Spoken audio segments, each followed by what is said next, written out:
Assalamualaikum warahmatullahi wabarakatuh. Anakku semuanya, semoga sehat selalu. Perkenalkan, nama saya Anggar Anugrah Satria Wiratama. Di sini saya akan memberi kalian materi tentang komputer jaringan dasar, atau lebih tepatnya nanti kita akan belajar yang pertama, bagaimana cara kita merakit sebuah personal komputer sampai sebuah komputer itu bisa menjadi saling berkomunikasi atau bisa terkoneksi dengan internet. Nah, untuk video kali ini kita akan fokus dalam membuat atau bagaimana cara kita merakit sebuah personal komputer. Karena kita tidak bisa melakukan secara langsung, kita belajar atau kita latihan merakit komputer, nanti kita menggunakan yang namanya sebuah aplikasi simulasi perakitan komputer. Aplikasi yang kita gunakan adalah aplikasi PC Building Simulator. Ya, ini nanti kalian bisa download di link yang sudah saya kasih nanti di Google Classroom. Kalian bisa download di situ. Nah, yang pertama kita buka dulu aplikasinya. Ya. Di sini kita bisa melakukan settingan tampilan. Nah, di sini kualitas gambarnya saya buat yang paling bagus. Kemudian dengan ukuran sesuai layar monitor yaitu 1280 kali 720. Nah, untuk yang ini fungsinya adalah kalau kita hilangkan tanda centang itu nanti akan full layar, jadi tidak ada menu atau tampilan close di pojok atas. Nah, untuk mempermudah kita kasih centang aja biar nanti pengoperasiannya lebih enak. Kemudian kita klik play.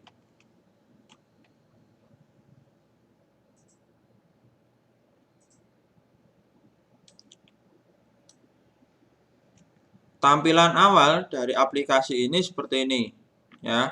Nah, karena ini aplikasi uji coba, jadi untuk menu paling atas belum bisa, ya, baru dikembangkan.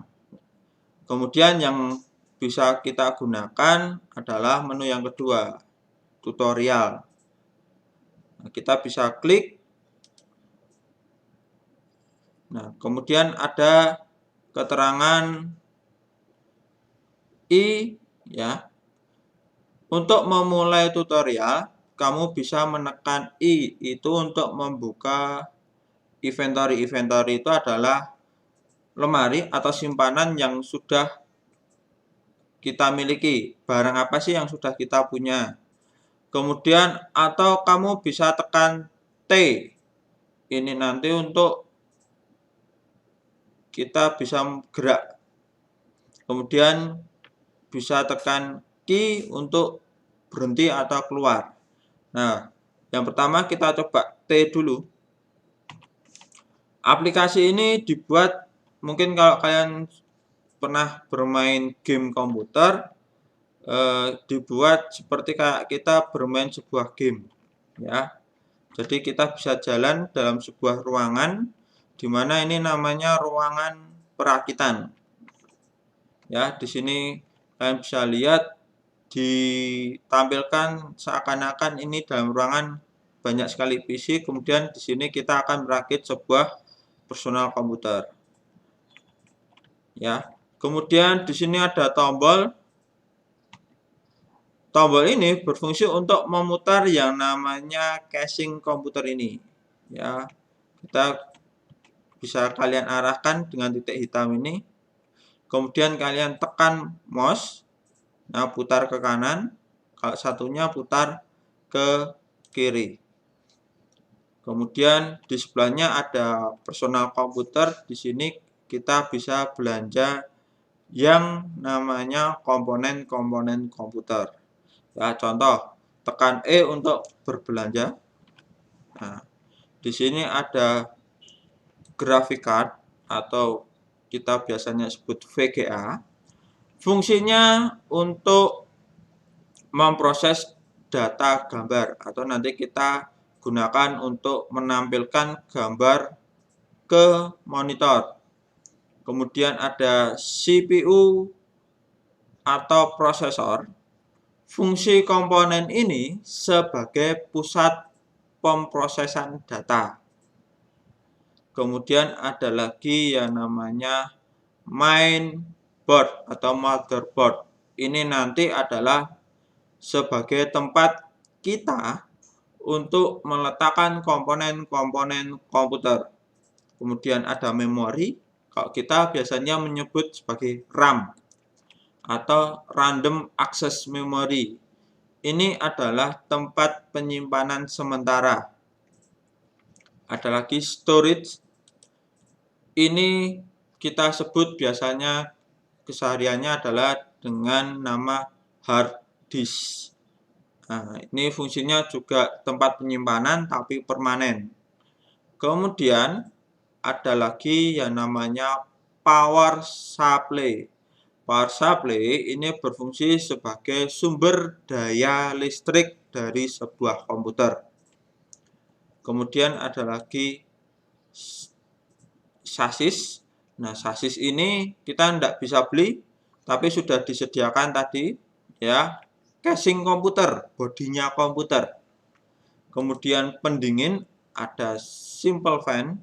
Ini nanti fungsinya untuk dipasang di casing untuk membuat suhu komputer tetap stabil, jadi tidak terlalu panas atau bisa disebut overheat. Kemudian yang terakhir ada DVD RW. DVD RW ini sebagai alat untuk membaca data dari kepingan CD. Ya, kita bisa tekan escape. Kemudian kita berjalan ke arah casing tadi. Ya, berjalan ke arah casing. Nah, casing ini sebagai tempat untuk meletakkan semua komponen-komponen komputer. Ya. Nah, kalau kita lihat masih kosong, tidak ada isinya. Nah, kalau kalian punya komputer di rumah, rata-rata bentuk isinya hampir sama seperti ini. Kemudian yang harus kalian pasang pertama di dalam casing ini adalah mainboard atau tadi motherboard. Nah, kita lihat dulu apa yang kita punya dengan tekan tombol I. Kemudian pilih motherboard. Nah, ini kita udah punya. Kita klik. Ya, ini ada keterangan diarahkan di mana, stand off dan sebagainya. Kemudian kita tekan T saja. Ya. Di sini kita sudah diberi petunjuk. Oh, ini dipasang di mana sih mainboard atau motherboard? Kita pasang di bagian tengah ini. Nah, ini. Install MB motherboard. Ya, kita pasang di sini. Ya. Sekarang kita bahas motherboard dulu. Motherboard atau mainboard ini berfungsi sebagai pusat komponen-komponen komputer. Ya, kita bisa lihat di sini. Yang pertama ini namanya adalah soket prosesor. Kemudian di sebelahnya ada slot RAM. Kemudian ada power ATX power connector. Kemudian ada yang namanya ATX 12 volt. Kemudian nanti di sini ada yang namanya slot PCI Express 16. Di bawahnya ada slot PCI. Ya, ini VGA-nya fungsinya untuk apa? Nanti saya akan jelaskan. Ya, komponen ini nanti harus kalian pahami fungsi dari sebuah komponen yang ada di mainboard. Kemudian kita lihat belakang komputer dulu. Ya. Di belakang ini, mungkin kalau yang sudah punya komputer pasti akan ada seperti ini. Nah, ini sebenarnya adalah berasal dari mainboard. Nah, yang sebelah sini. Ini disebut sebagai back panel. Fungsi dari back panel adalah sebagai port untuk mengkoneksikan perangkat input maupun perangkat output.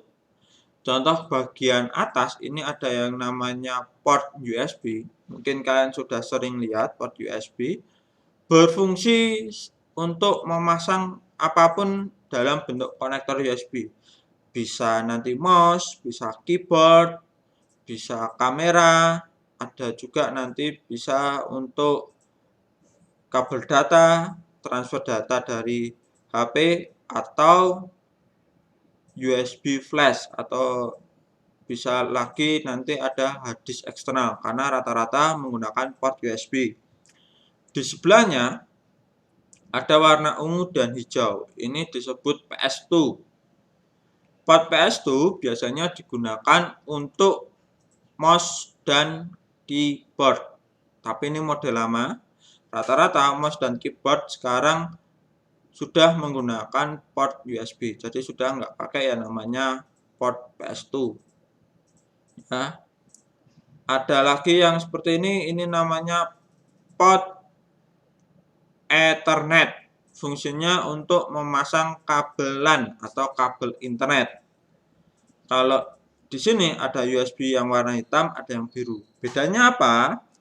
Bedanya adalah kalau hitam itu baru versi 2.0, kalau yang warna biru itu sudah versi 3.0. Bedanya di mana? Bedanya pada kecepatan transfer data. Berarti kalau yang 3.0 lebih cepat dibandingkan yang 2.0.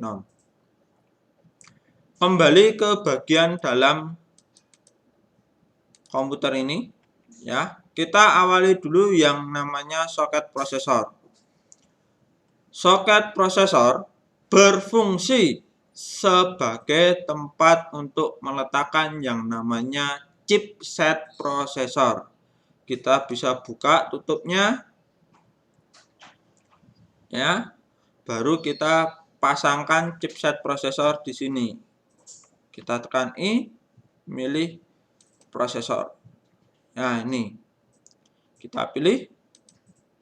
Nah, kita arahkan, dia akan langsung keluar di sini. Install CPU. Kita pasang. Kalau sudah, baru kita tutup kembali. Ya. Prosesor ini berfungsi sebagai pusat pemrosesan data. Ya, jadi semua data yang masuk dan keluar diatur oleh prosesor. Kalau kita ya sebagai otaknya. Kalau di sini otak komputer. Kemudian prosesor ini karena kerjanya sangat berat, biasanya akan menghasilkan yang panas yang sangat tinggi. Jadi dibutuhkan yang namanya pendingin prosesor atau alat untuk menjaga prosesor supaya tidak terlalu panas atau overheat. Nah, di sini kita bisa cari di bagian cooling. Ini ya, stock cooler. Stock cooler ini bisa kita sebut juga dengan nama heat sink fan.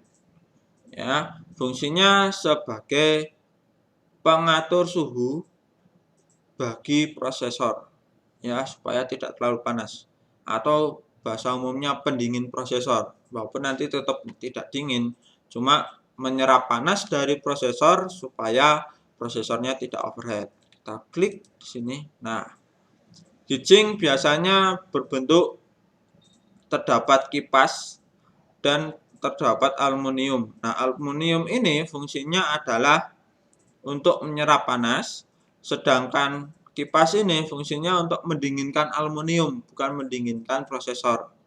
Ya, jadi cara kerjanya adalah dengan cara menyerap panas kemudian didinginkan oleh kipas. Kemudian setelah memasang heatsink, kita pindah ke bagian sebelahnya. Ini dinamakan yang namanya slot RAM. Ya, seperti namanya, slot RAM ini berfungsi untuk meletakkan atau memasang yang namanya RAM atau singkatan dari Random Access Memory. Nah, Random Access Memory kita pilih dulu memori ini ya. Sudah ada 4, kita coba pasang 2. Perhatikan, pasang di sini. Perhatikan, di sini ada 4 slot RAM dengan 2 warna yang berbeda. Kalau kita pasang RAM cuma ada 2, pilih slot RAM dengan warna yang sama. Jadi hitam dengan hitam atau nanti biru dengan biru. Ya, jangan hitam dan biru sebelahan seperti ini. Tidak.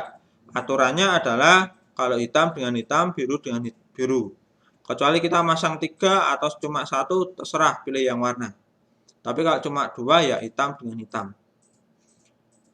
RAM sendiri memiliki fungsi untuk sebagai tempat penyimpanan sementara. Maksudnya bagaimana?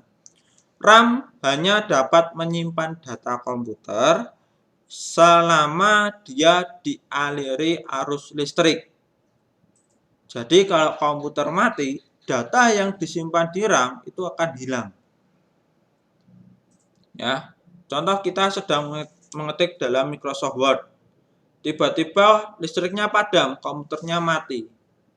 Tapi kita belum sempat men-save ketikan tadi kita. Otomatis data itu akan hilang. Karena data itu baru disimpan di RAM, belum masuk ke nanti penyimpanan permanen atau hard disk. Ya, RAM hanya bisa menyimpan data sementara.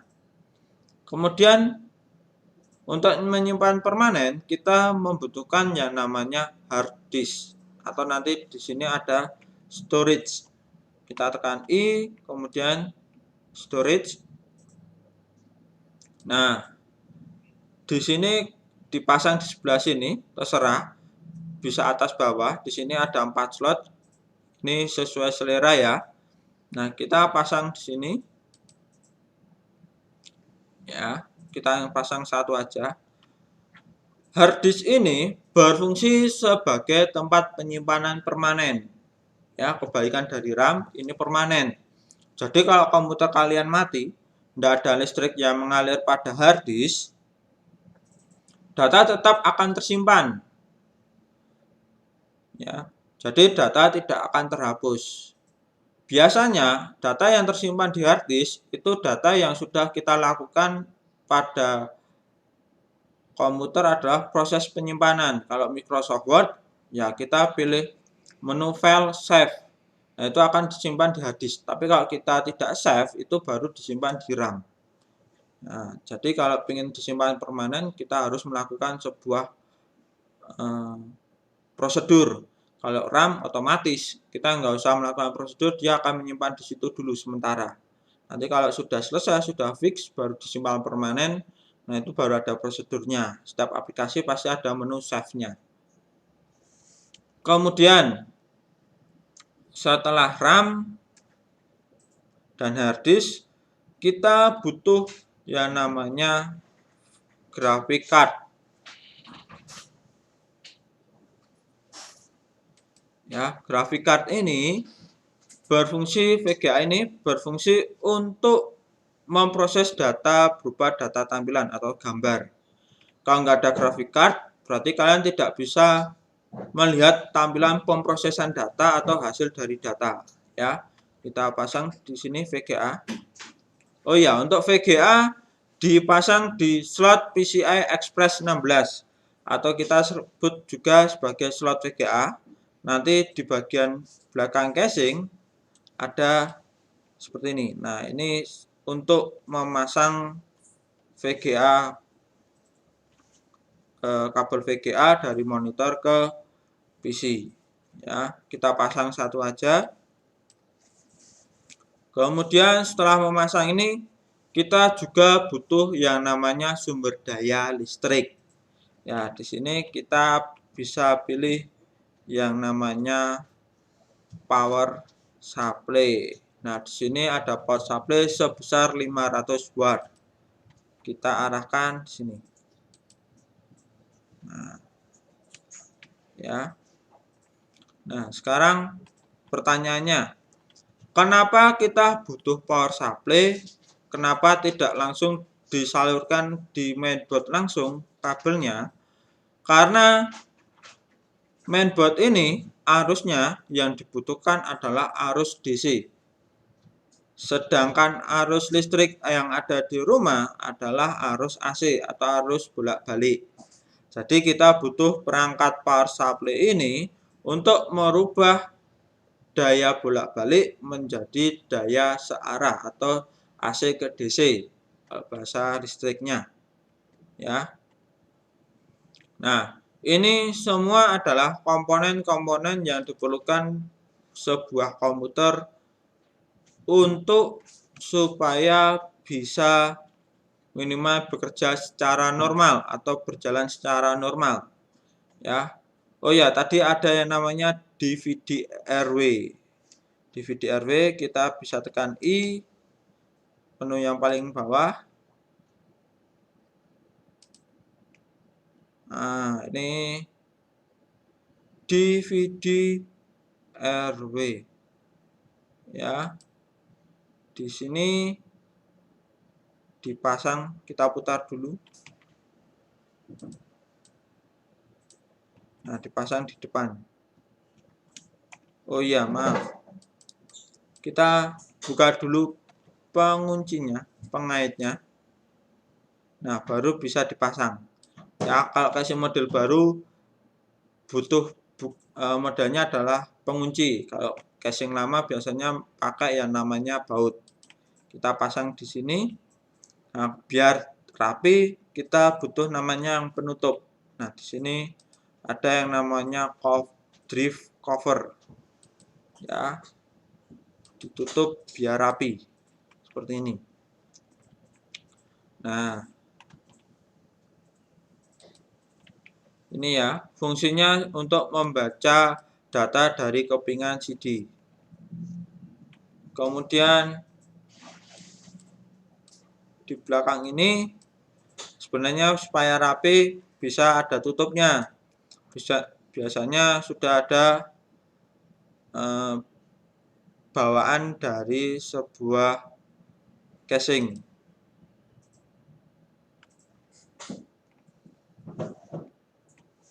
Nah,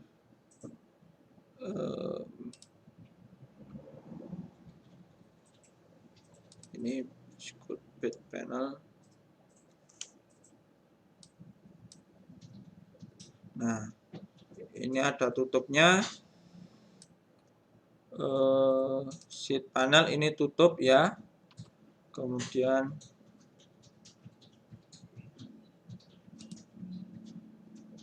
thermal paste, stand off.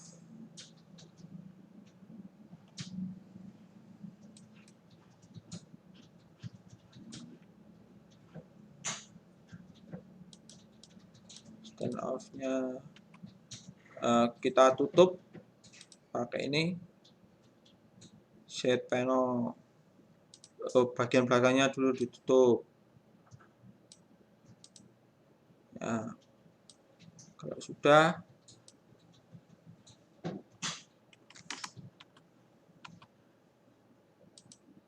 bagian depan ditutup.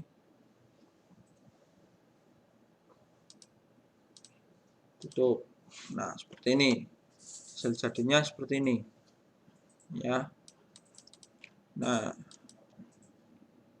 Oh iya, tadi kita lupa memasang kipasnya. Nah, untuk kipas nanti akan dipasang di sini. Bagian bawah. Kemudian bagian belakang nanti ada kipas sebagai pendingin ruangan. Harusnya di sini kalau secara real itu ditutupnya juga bisa kita pasang 2 kipas ini. Ya, karena ini simulatornya belum begitu sempurna, kita belum bisa melakukan pemasangan di sini. Ya.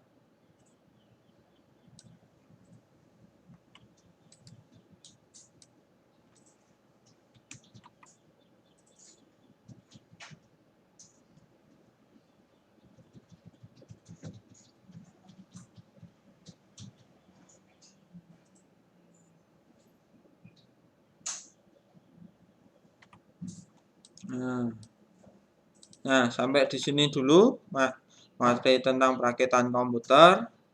Nah, kita nanti lanjutkan pertemuan berikutnya tentang bagaimana kita men-setting komputer ini supaya bisa jalan dengan normal.